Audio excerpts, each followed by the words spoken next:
할렐루야. 네, 오늘 하나님의 말씀을 전하게 돼서 너무 감사합니다. 자, 대림절 넷째 주 잘 보내고 계시죠?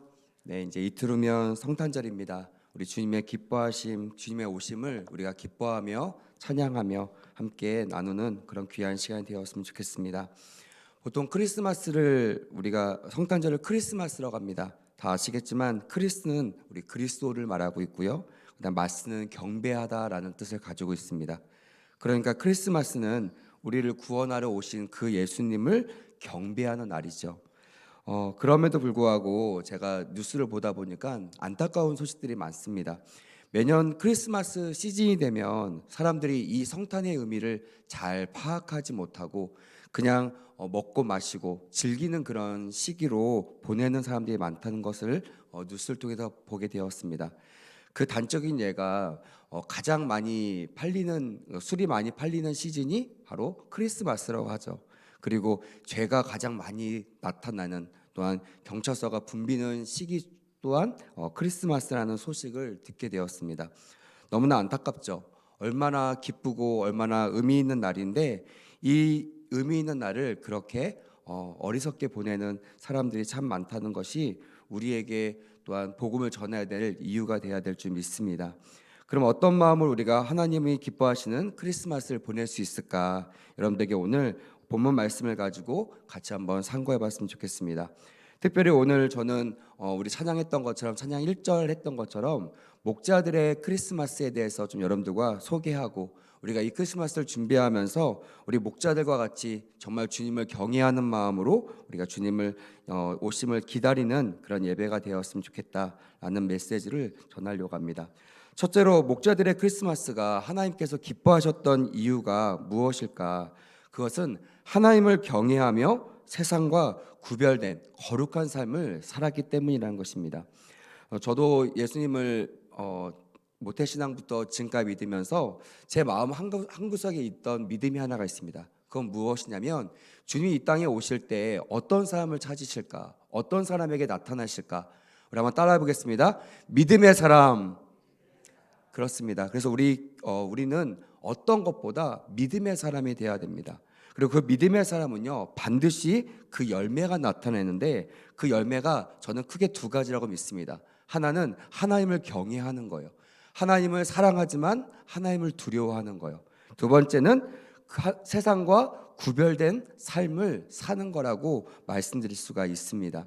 오늘 본문 8절을 보니까 이 성탄의 기쁜 소식을 들에서 양을 치던 목자들에게 가장 먼저 전해졌음을 알 수가 있습니다. 우리 8절 말씀 같이 한번 읽어볼까요? 8절 시작.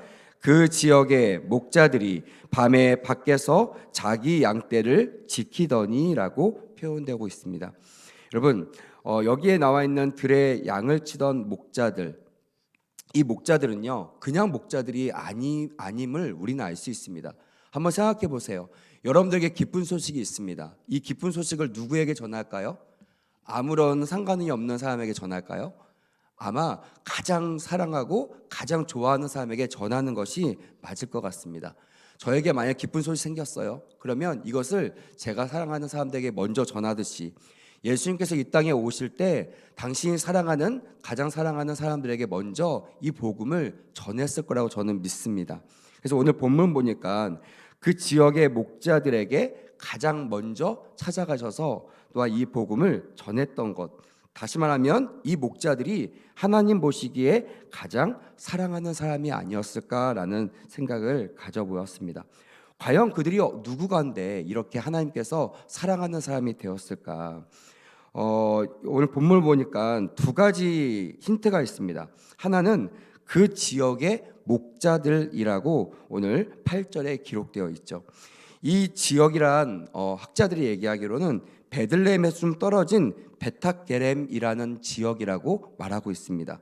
그러므로 이 목자들은 베탁게렘 지역에서 양을 치는 목자들이라는 것을 알 수 있습니다. 이 베탁게렘이라는 지역에서 양을 치는 목자들은 누군가? 성경을 좀 보면요, 구약 성경에 보면 열왕기 하 10장에 바로 레갑 족속의 후손들이 나옵니다.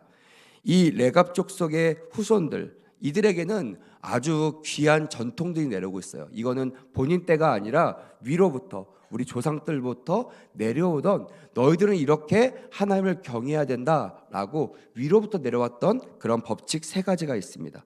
첫째는 절대로 포도주를 마시지 않는, 두 번째는 집을 짓지 않고 장막에 살면서 양을 치며 살았던 사람들, 그리고 세 번째는 예루살렘 성전에서 드리는 제사의 양들, 이 양들을 공급하는 그런 사람들이었다는 것을 성경을 통해서 우리는 알 수가 있습니다.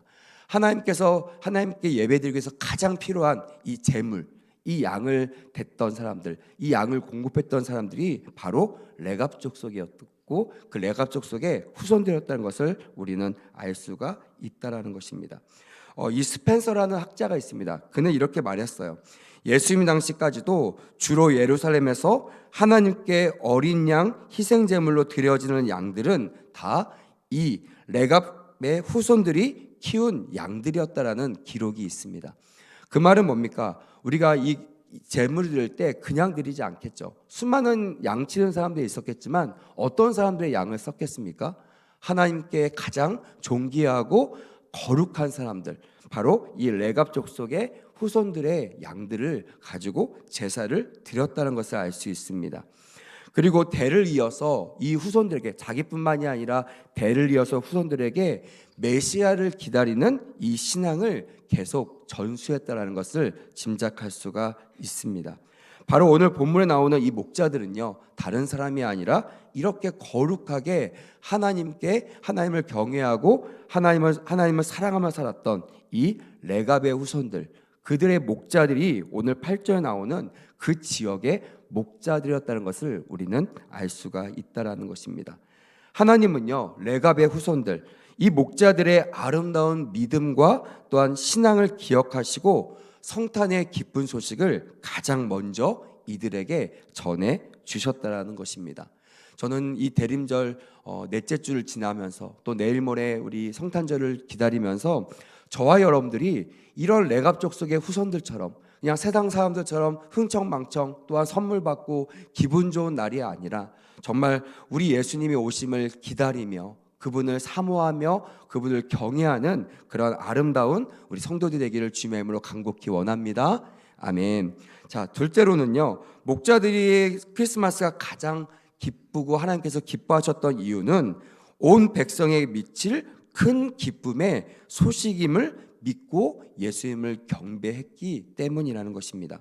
이것이 크리스마스를 준비하는 우리들에게 있어야 될 가장 중요한 자세라고 할 수 있겠죠. 여러분, 예수 그리스도가 이 땅에 오신 걸 정말 기쁘십니까?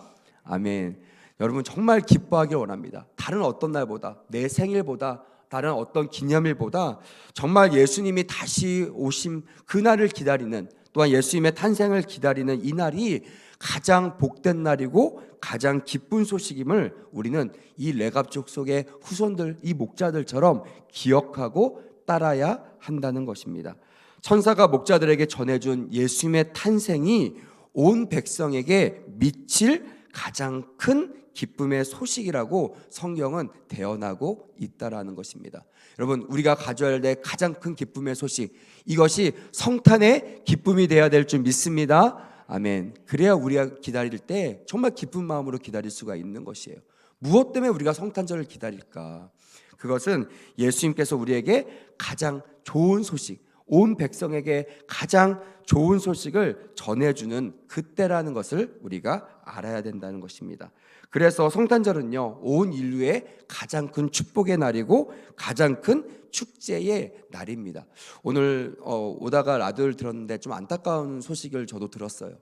어떤 분이 그러시더라고요. 어떤 목사님께서 북한에 달려가 봤더니 세계의 모든 달력에는 25일 날 빨간색으로 기록되어 있잖아요. 여러분들과 저의 달력도 아마 빨간색으로 기록되어 있을 것입니다. 축제의 날이죠.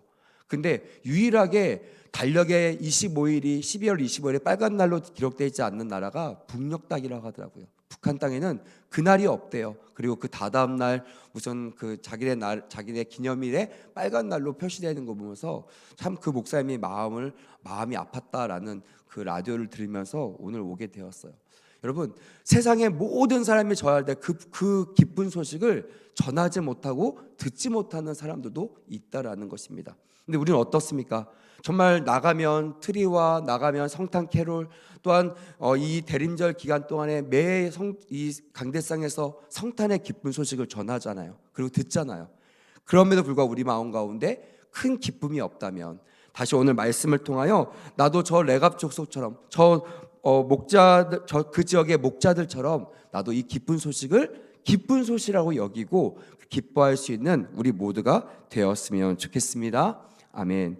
구유에 누워 있는 이 아기가 사실은 그리스도와 주 임금이기 때문이라는 것이 이 이유라는 것입니다. 그러니까 예수님이요, 우리의 그리스도가 되어 주시기 위하여, 그리고 예수님이 우리의 주와 우리의 임금이 되어 주시기 위하여 이 땅에 오셨다라는 것, 이것이 우리에게 큰 기쁨이 되기를 간절히 원합니다. 아멘. 여러분, 하나님의 아들이신 예수님이 우리의 주와 생명의 주인이 되셨다는 것은 우리에게 너무나 큰 기쁨이라는 것입니다. 우리는 모든 사람이 죄를 지었음에 하나님의 영광에 이르지 못했다고 우리의 상태를 성경은 기록하고 있습니다. 너무나 버젓이 좋은 사람 같이 우리가 나타내고 있지만 실상은요, 예수님이 아니고서는, 그 기쁜 소식이 아니고서는 우리는 너무나 우울한 사람이고 우리의 결론은 죄의 삭은 사망이라는 이 사망밖에 없는 그런 안타까운 존재가 저와 여러분이었다라는 거예요. 근데 그런 우리들에게 우리 예수님께서 기쁜 소식을 전해 주셨어요. 다시는 너가 그 죄로 인하여 사망에 이르지 아니하고 영생에 이른다는 이 기쁜 소식을 전해주러 이 땅에 오신 것입니다. 믿으시면 아멘. 그래서 우리 모두가 예수님을 기다릴 때 이 죄인이 예수님 때문에 구원받았다는, 예수님 때문에 우리가 다시 영원히 살 수 있다라는 이 기쁨으로 주님을 맞이하는 그런 귀한 성탄 주일이 되기를 간절히 원합니다. 아멘. 우리 누가복음 2장 12절, 오늘 본문 12절에 보니까요, 이렇게 기록되어 있습니다. 한번 따라 같이 한번 읽어볼까요? 시작. 너희가 가서 강포에 쌓여 구유에 누워있는 아기를 보리니 이것이 너희에게 표적이니라 하더니. 할렐루야. 이 강포에 쌓여있는, 구유에 누워있는 아기가 우리에게 뭐가 된다고요? 표적이 된다고 성경은 말하고 있습니다. 이 표적은요, 세미이온이라는 단어입니다. 이것은 바로 숨은 뜻을 가지고 있는 상징이라는 뜻을 가지고 있다라는 것이에요. 그러니까 그 강포에 누워있는 어린아이, 그냥 그 존재 자체가 아니라 그 존재가 우리에게 나타내주고 있는, 그 존재가 우리에게 말해주고 있는 숨은 뜻이 있다라는 것입니다. 그 안에 깊은 다른 뜻이 존재한다고 우리는 여길 수 있습니다. 그래서 예수님이 그냥 이 땅에 어린 양을 오시고 그냥 그 말 밥통, 그 말 밥 먹는 그 구유에 오신 이유가 반드시 성경적으로 의미가 있다라는 것입니다. 저는 말씀을 통해서 그것을 깨달을 수 있었어요. 그것이 무엇이냐면, 하나님의 아들이신 예수님이 짐승의 밥통인 구유에 태어난 것은 그 안에 깊은 쌓인 이 상징이 있다라는 것입니다. 원래 여러분, 제가 아까 뭐라고 말씀드렸어요? 예수님이 우리의 주와 뭐가 됐다고요? 임금이 됐다고 했어요. 왕이 됐다고 했습니다. 여러분, 왕은 어디서 태어나야 되죠? 왕궁에서 태어나야죠. 아주 좋은 것들, 금은보화 그 사이에 태어나야 되는데, 그 왕이신 예수님이 이 땅에 오실 때 가장 낮고 천한, 그리고 동물들이 먹는 그런 짐승이 먹는 밥통 위에서 태어나셨다라는 것입니다. 이것이 좀 의아할 수 있고요. 어떤 분들이 이 복음을 전하니까, 아니 그렇게 태어나신, 그렇게 보잘것없이 태어나신 분을 어떻게 믿습니까? 라는 얘기를 하더라고요. 제가 반대로 했습니다. 그렇게 왕이신 분이 가장 낮은 곳에서 시작했기 때문에 우리 같은 낮은 사람들을 구원할 수 있었던 것입니다 라고 제가 도리어 복음을 전했던 적이 있습니다. 여러분, 이 표적은 너무나 큰 의미가 있습니다. 이 짐승의 밥을 담은 이 구유는 밥그릇, 떡그릇이라는 뜻을 가지고 있습니다. 구유에 누워있는 아기 예수는요, 밥으로, 또한 생명의 떡으로 이 땅에 오셨다는 것을 상징하고 있다라는 것입니다. 예수님은요, 바로 짐승 같은 우리 이 죄인들의 밥이 되시려고, 우리들을 먹이시고 우리들을 영원히 먹은 귀한 이 밥을 먹이심을 말미암아 이 땅에 그것을 위하여 이 땅에 오셨다라는 거, 이것이 성탄의 목적이라는 것입니다. 여러분, 요한복음 6장에도 나와 있듯이 예수님은 우리의 생명의 떡이심을 고백하시길 바랍니다. 아멘. 예수를 먹지 않으면요, 우리는 살 수가 없어요. 짐승 같은 우리들, 예수님 없이는 그냥 왔다 그냥 죽을 수밖에 없는 우리들이 그냥 왔다 그냥 죽는 것이 아니라 주님 안에서 귀한 삶으로 다시 살아날 수 있다라는 것입니다. 우리 오늘 두 분의 소천의 이야기를 들었지만 그럼에도 불구하고 우리가 소망이 있는 것은 그들이 그냥 왔다 그냥 돌아가는 것이 아니에요. 그들이 주님을 만나러 돌아갈 것입니다. 믿으시면 아멘. 천국으로 돌아갈 것입니다. 믿으시면 아멘. 이 소망이 있기 때문에 우리가 장례식장 가서 천국 환송 예배를 드릴 수가 있다라는 것입니다. 그 귀한 은혜를 주시기 위하여 어린 아기의 모습으로 그 가장 낮은 구유에서 탄생하신 그 예수님의 뜻을 기억하면서 우리가 목자들처럼 예수님을 기다리는 그런 성탄의 기쁨을 누려야 될 줄 믿습니다. 아멘. 마지막 세 번째는요, 이 목자들은요 자기만 그 은혜를 받았던 것이 아니라, 따라합시다, 이 기쁜 소식을 전하였습니다. 저는 여러분들에게 이 메시지, 마지막 메시지를 강조하고 싶습니다. 여러분, 이 성탄절은요 우리만 기뻐할 날이 되면 안 됩니다. 기독교인들만, 또한 교회에서만 기뻐할 날이 아니라 정말 이 기쁜 소식이 온 인류에게 기쁜 소식인 것처럼 우리가 가진 이 기쁜 소식을 여러분들 주변 사람들에게 전하는 그런 은혜의 기쁜 성탄이 되기를 간절히 원합니다.